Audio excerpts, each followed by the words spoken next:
صلى عليك الله يا خير الورى تعدد حبات الرمال وأكثرا.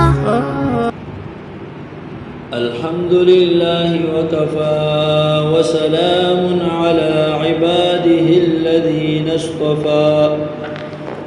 أما بعد فأعوذ بالله من الشيطان الرجيم. بسم الله الرحمن الرحيم. قل إن ربي يبسط الرزق لمن يشاء من عباده ويقدر له وما أنفقتم من شيء فهو يخلفه وهو خير الرازقين. صدق الله العظيم. سورة سبا دوشتم سپارا یوکم سلویختم نمبر آیت.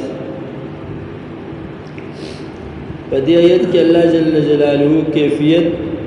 تقسیم رزق بیانے. اللہ جل جلالہ چاہتا ہواڑی رزق ورل فراح کی او اخبر بندگانو کی او چاہتا پارا پر رزق کی تنگیرہ ولی دوان امتحان دی. دا سی آیت مخکم تیر شو خو مخکی او دی آیت کی فرق دارے چی مخکی دا رزق بسط او قدر دا اشخاص په اعتبار سره او دا افراد په اعتبار سره چې چاته الله پاک رزق کې فراخي راولي او چاته هغه تنګي راولي او دوانو د پاره امتحان دی. او دلته په دې آیت کې د یو شخص ذکر دی، د یو فرد ذکر دی چې یو کستا په بعضی زمانو کې په رزق کې فراخي راولي، هم هغه سړی ته په بعضی زمانه کې په رزق کې تنګي راولي. نو دا د الله جل جلاله تقسیم دی. قل وایه دیتا ان ربی یقینا رب زما یبسط الرزق فراخ کوي رزق لمن یشاء چا د پاره چې غواړي من عباده د خپل بندګانو نه ويقدر له او تنګي راولي په رزق کې له هم د پاره وما انفقتم من شيء فهو يخلفه. پدې کې الله جل جلاله انفاق فی سبیل الله ترغیب ورکړي. وما وهوس انفقتم چې خرچ کوي تاسو من شيء د سيزنا فهو يخلفه نو هغه داغي بدل درکې تاسو لا. الله جل جلاله وي چې تاسو څه خرچ کوي نو دا خرچ بدل ز تاسو درکوم. نبی کریم صلی الله علیه وسلم بلال رضی الله تعالی عنہ ته وی چې انفق یا بلال ولا تخشى من ذي العرش على الاقلال. اے بلال وی خرچه کوا وی د عرش والا طرفنا په کمی باندې مې یریګا ځکه چې مونږ سره چې سدي د هر څه مونږ الله را کړی او دا الله په لار کې دا خرج کول پکار دي.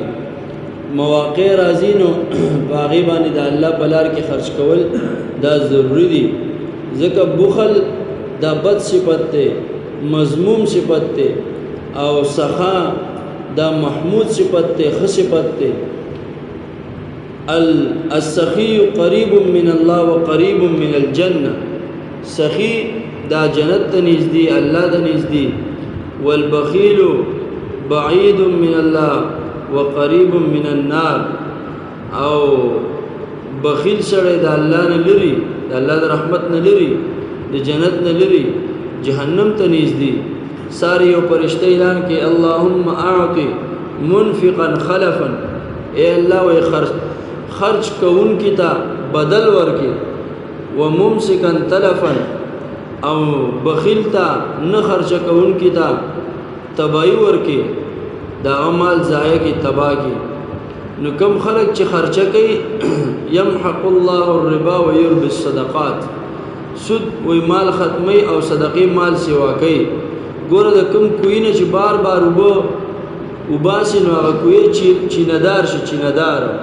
نو څوک چې ډیره خرچه کوي الله د الله د په صحیح لار کې یعنی په کوم ځای کې چې ضرورت وي په هغه ځای کې د الله په لاره کې خرچه کوي نو الله جل جلاله د هغه مال کې برکت هم اچوي او مال کې ور زیادت هم ورچوي. خو ځان سره یاد ساتل پکار دي چې په غلطو باندې پیسې نه دي خرچه کول پکار او په غلطو طریقو سره پیسې ګټل هم نه دي پکار. کمی پیسې چې په غلط طریقو ګټل شي نو په غلطو ځایونو باندې لګي بیا او کمی پیسې چې په حلال طریقو ګټل شي نو به په حلال ځایو باندې هغه پیسې لګي. او پکار هم دارا چې د الله په کور په مدرسو په جماعت په علماء او طلباء باندې پاکي پیسې خرج شي ځکه زمونږ دا بچي د دین علماء طلباء جوړيږي چې په حلال او پاک رزق باندې دل وی شي دین خپل علماء جوړ شي نو دی و بیا زمونږ د پاره خپل رهنمایانی او کچره نه په حرام رزق باندې مونږه مسجد او مدرسه جوړ کړه په حرام رزق باندې مونږ د علماء او طلباء او کفالت کو نو بیا دینه د قوم رهنمایان نه جوړي بلکې دی به تبعی راولي تبعی. د دې وجنه د مال خرج په صحیح ځای کې پکار دی. اسراف او تبذیر نه ځان بچ کول پکار دي. تبذیر دې ته ویل کېږي چې یو ځای کې د 1 روپۍ لګولو ضرورت هم نه او ته بیا پیسې لګې دې ته تبذیر وایي. دغه انسان ته مبذر وایي. ان المبذرین كانوا اخوان الشیاطین وایي مبذرین د شیطان رونه دي. او اسراف دې ته وایي چې د 10 روپو ضرورت یو ته د هغې په ځای 20 روپۍ 15 روپۍ ولګې دې ته اسراف وایي. د 15 روپۍ تا سیوا ولګولې. انه لا يحب المسرفین. الله پاک د اسراف کوونکو سره مینه نه کوي نو اسراف نه دی پکار. د معمول نه سیوا روټۍ خوړل یعنی سړی موړ شو بیا هم روټۍ خوري دا په اسراف کې راځي د سره الله مینه نه کوي. دغه شان نورم د اسراف او بلا صورتونه دي. بهرحال د الله په لار کې خرج کول دا باعث د فخر دی او الله ته د نزدېکت سبب دی او خرج نه کول دا بخل دی مذموم صفت دی جهنم ته نزدېکت سبب دی. وهو خیر الرازقین او دا الله تعالی بهترین رزق ورکوونکی دی. نو رزاق دا صرف او صرف الله تعالی دی حقیقی رزاق دی. چا د چې څومره رزق الله جل جلاله لیکلی په هر ځای کې لیکلی خامخا ورته دا ورسي. یو عالم هغه تقریر وکړو چې چا د پاره الله په کوم رزق لیکلی نو هغه ته رزق خامخا ورسي. نو یو سړی دا تقریر واورېدو نو دوی زه روټۍ نه خورم رزق نه خورم ما ته دی الله پاک دا رزق را ورسي. هغه کور کې بزان روټۍ بند کړه مور ورلا روټۍ پخه کړه پراټې ولا پخې کړې سالنې ولا برابر کو هغه نه خوړل ځان یې غلې کړو چې زه نه خورم. مور ورته ډېر مینتونه کوله خو هغه روټۍ نه خوړله. نو د دې مینتونو د وجې نه دی د کوره ووته ځنګل طرف ته لاړې شاړې طرف ته هلته کېناستو. نو مور خو به بچي خفه کېږي دی هغه پراټې او سالنه او چې څومره خوراک سیزونه هغې ورله ویوړو هلته ورله مخې ته کېښود ورته ویل بچیه خوره ده ویل زه نه خورم. ده باندې د دې دا خوشبو راتله نو د دې د وجې نه دی یو سیټ تالته سملاستو او اوده شو چې زه به دا روټۍ نه خورم زه چې ما باندې الله څنګه په دې کې دغه ځای دی چې په کوم ځای کې ارام فرماو نو دغلته به غله راتلو او مشوره او سلام یې کوله بیا په علاقه باندې خورېدل چې دی راله چې وی کتل نو هلته ډېر مزیدار خوراکونه پراته دي. نو هغه ډېر زیات خوشحاله شو چې یاره دا ډېر ښکلی خوراک مونږ ته پروت دی. هغې چې څنګه خوراک شروع کوو نو مشر یو خیار وایي صبر وایي خوراک مه کوئ وایي هسې نه چې دې کې مونږ ته چا زخر اچولي او مونږ یې وخورو هغې سره مونږ مړه نه شو وایي دا خورئ مو او وایي کېدی شي چې چا په دې کې زخر اچولي هغه دلته چې د خوا او شا کې ناست مونږ ته تماشه کوي وایي تاسو وګورئ خوا او شا کې څوک شته که نه هغې چې تالا شروع کړو نو هغه سړی هلته پروت و هغې راپاس ورته یې وایي دا روټۍ تا ایښې ده هغه ورته یې لاو نو وایي دا تا مونږ ته پکې زخر اچولي دا ځکه یې دې ایښې ده هغه وایي ما زخر نه دی اچولي. نو مشر یو خیار هغه ورته یې وایي اول په ده باندې وخورئ وایي بیا ګورو بیا یې مونږ خورو که ده باندې زخر و اثر ونه کو نو بس زخر به پکې نه یو چې زخر یې پکې اچولي نو بس دی به مړ کېږي. هغه ویل زه نه خورم خو چې هغه ویل زه نه خورم نو بس هغه مشر پوره یقین شو چې دې کې خو زخر دی. بس هغه مرګرو ته ویل نور غلو ته را باندې کوي سم یو غربوي هغه خو غربو ګوشمالي کو نو هغه ورته بیا پوره قصه وکړه چې دا څه قصه و دا خو مال مور خوراک راوړل دي کې هیڅ قسمه زهر نشته نو په خپل هم دی وغړو غیم دی وغړو بیا چې کله بلې جمعې له استاد تقریر کوو چې دا مسله وکړه نو دی ورته استاد یې پوره مسله کوه وای ما خو پوره مسله کړې ده وای تا پوره مسله نه ده کړې وای تا داسې مسله کړې وه چې الله پاک د چا دپاره کوم رزق لیکلی نو هغه رزق به خامخا هغه ته رسي وای مسله داسې نه ده وای الله پاک چې چا دپاره کوم رزق لیکلی نو هغه به خامخا هغه ته رسي او کو هغه مثلا نه خوري نو الله به په زور په والو ټکول خوري خو خامخا هغه رزق به خوري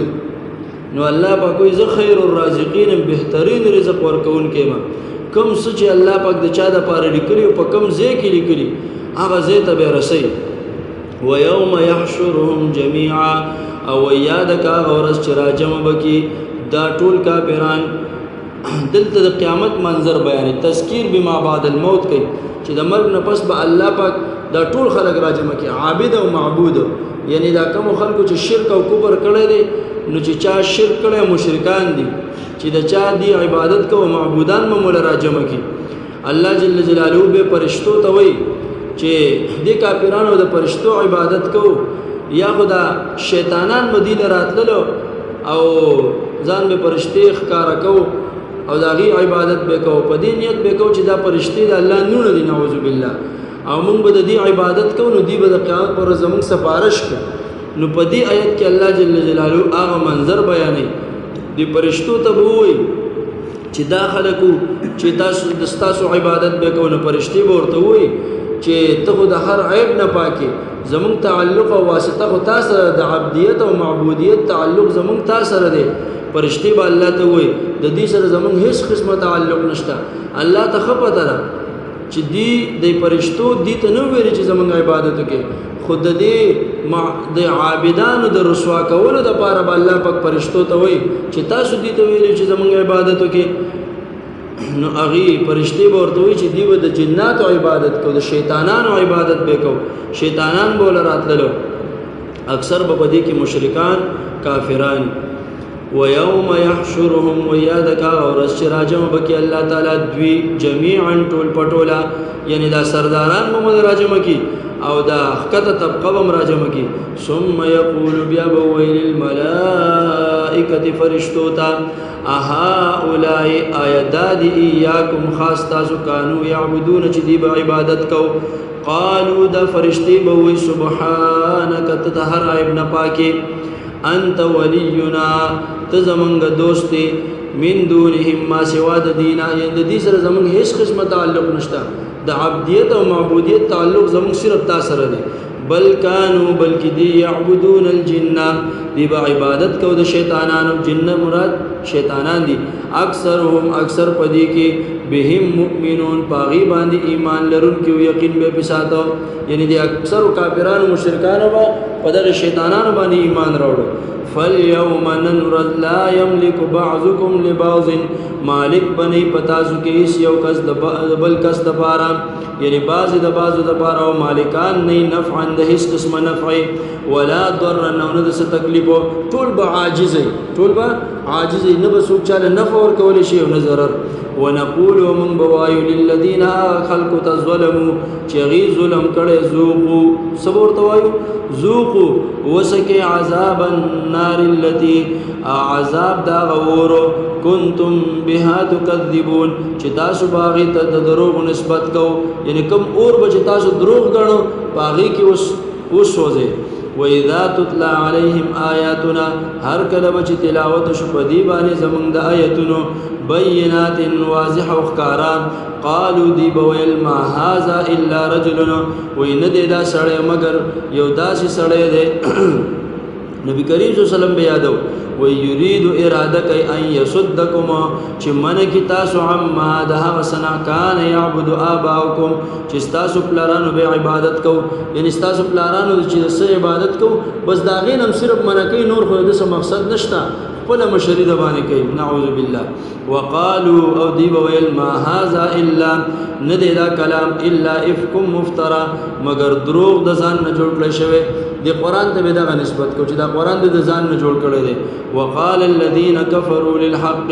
ويلبا کسان چې کافرانو للحق حق تا حق نه مراد قرآن دی یا اسلام دی یا نبوت دی چې دا پیغمبر یا دا قرآن یا اسلام لما جاءهم هر کله بچرا لدی ته دا حق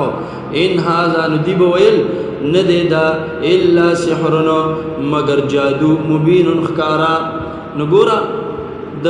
معنی په اعتبار سره بدی افکم مفترا او چې د ځان نه جوړ کړی دی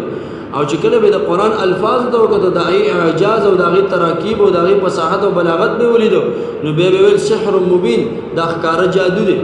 وما آتیناهم الله پاک د دې رد کې رد چې دی دا کوم خبره کوي چې مثلا دی دا شرک نو موږ دې ته نه څه کتابونه را لګري چې پاغې کې موږ دا لیکلي دي چې تاسو شرک کوئ او ترک شرک باندې به تاسو ته ګناه او عذاب ملاويږي او نو متصوب پیغمبر را لګرستانه مخکې داسې پیغمبر چې هغه ورته ویلي چې شرک کوي شرک په شرک کې ثواب دی او په شرک نه کولو کې ګناه ده تاسو ته عذاب ملاوي داسې موږ نه کتاب دي تر لګره ان مو ته داسې څو پیغمبر را لګره پته نه کې چې دې کم ځای نه دا خبره زده کړي او بیا هغه نه پس الله پاک ورته وي چې ګور تاسو نو مخکې نور خلکو ډیر زیات هغه شرک او بدعت به کو شرک به کو کفر به کو نفاق اختیار کړو او د پیغمبرانو خبره به نه منلې او وی هغه داسې طاقتور خلکو د مال په اعتبار سره او د جسم په اعتبار سره او عمر مغینه مونږ ډیر ور کړو یعنی په عمرونو کې تاسو نه ډیرو په مالی لحاظ سره تاسو نه خو او جسمانی لحاظ سره تاسو نه خو او تاسو د هغې لسمې حصې ته هم نه رسې لسمې حصې ته هم نه رسې خو هغه خلکو چې کله د خپل پیغمبر تکذیب وکړو خپل پیغمبر او حق ته انکار وکړو نو هغې مونږ تباه او برباد کړو اشاره وکړي قوم عاد ته قوم سمود قوم ابراهیم قوم لوط اصحاب الایکا دای قومونه د ټول قومونو ته به اشاره ده او دا هغې هغه عذابونه تاسو ځای په ځای اورېدلي چې الله پاک څومره په دردناک عذاب سره دي تباه او برباد کړو او په کمزوري عذاب سره نمرود په ماشي تباه او برباد کړو هغه پوجي ولا په لکونو پوجي ولا په ماشو باندې تباه او برباد کړو قوم لوط سره چلو کو فرشتي په یو وزر سره زمکه اوچته کړه او د اسمانه پورې چتلو لاندې راوښتو د کانو بارانې په وکړو قوم عاد قوم سمود په هوا سره ختم کړل یو بل را واچول چې غیبا څومره تکبر او غرور کو په خپل جسم باندې نو الله پاک وي څنګه چې غی تباہ او برباد کړ د سی به کفار مکه د پیغمبر اسلام په امتیانو کې چې کوم کافران مشرکان دي اغه تم دغه تنبیه د تهدید دی دمکی دا چې ګوره تاسو سم شي کړي تاسو به الله تباہ او برباد کړي وما آتیناهم من کتب او نو ورکړي مونږ دي ته هیڅ قسمه کتابونه یدرسونه چې دی پڑھاو کړو یعنی دی لستلیو وما ارسلنا نور علی کریم مونږ الیهم دی ته قبل کستان وړاندې من نذیر هیڅ قسمه پیغمبر وکذب الذين او نسبت د درو کړو هغه خلکو من قبلهم چې د دین وړاندې وما بلغوا او نرسدوی معشار ما اتیناهم لسمه سي دا غستا چې مونږ ورکړو دوی ته عمرونه ولا ورکړو مال ولا ورکړو جسم طاقت ولا ورکړو فكذبوا نسبت د دروغ کو رسولي زما پیغمبرانو ته نو فكيف كان نكير نو سرنګو عذاب زما الله پاک په استفهام سره تاسو کې چې زما عذاب څنګه دیو یعنی څومره بهترین عذاب می دی لور تب ټول می تباہ او برباد ولی د حق نه انکار کو د پیغمبر نه انکار کو نو تاسو سم شي کوي تاسو ته عذاب ملو شي واخر دعوانا ان الحمد لله رب العالمين سبحانك اللهم وبحمدك اشهد ان لا اله الا انت استغفرك واتوب اليك سبحان ربك رب العزه عما يصفون وسلام على المرسلين والحمد لله رب العالمين آمين